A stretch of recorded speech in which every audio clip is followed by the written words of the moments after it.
Okay, so this is a specific video just to go over our new STEM.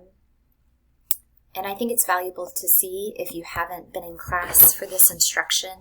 So we have been doing these before, we've been doing these because, but, so statements. And now we're moving into our next construct, which is a dependent phrase, technically subordinating conjunctions to start a dependent clause, but you don't need to remember that. The dependent phrase to begin our sentence. Before we were linking two clauses that sometimes could have stood alone, but these are dependent. They need the other part of the sentence. I'm giving you the part that needs something else. You need to finish it. Before I could buy the toy, what? You have to finish it. I needed to get paid. After I cleaned up the kitchen, I did the laundry. If you come tomorrow, you can cut the lawn. So dependent clause for me, you complete it with an independent clause or a complete sentence. So here's another STEM. These are all kind of random topics. My apologies for that. Advertisers win you over. Before advertisers win you over, they have to target an audience. After they win you over, they need to keep you with promotions. If they win you over, they'll try to get you to refer. So in each case, I give you the STEM. You put before, after, or if before the STEM and finish the thought.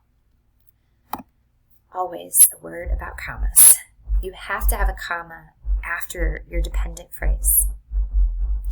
It's what we're using as a foundational tool. We'll build more and more on that, but mastering the first pieces of this mid-sentence punctuation will allow you to grow even more complex in your writing.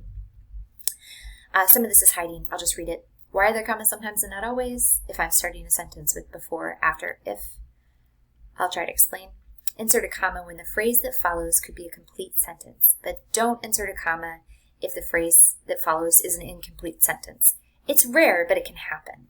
For example, before the game, we tailgated. We tailgated is a complete sentence. You've got to have a comma before it to separate out those phrases. Before the game is the tailgate. Now, there's no comma. Is the tailgate not a complete sentence, not a complete thought? It needs desperately the first part for all of it to be contained as a complete thought. Before the game is the tailgate. There's nothing in there that needs to be broken up. It's a complete whole thing. No punctuation whatsoever. Other examples, after the party, it's the after party. It's the after party. Complete sentence. Comma before. After the party is the after party. That is a complete thought, all of it together. Do not put a comma that would break up the completeness of that thought. And then lastly, I just wanted to give you an example of a super short sentence. If you'd like to come to the game, bring a sweater. I'm turning to imperative voice, me turning to the audience and saying, do this. So it's a comma, it's a complete sentence. But the next sentence, if you don't want to bring a sweater, don't. Don't, or then don't.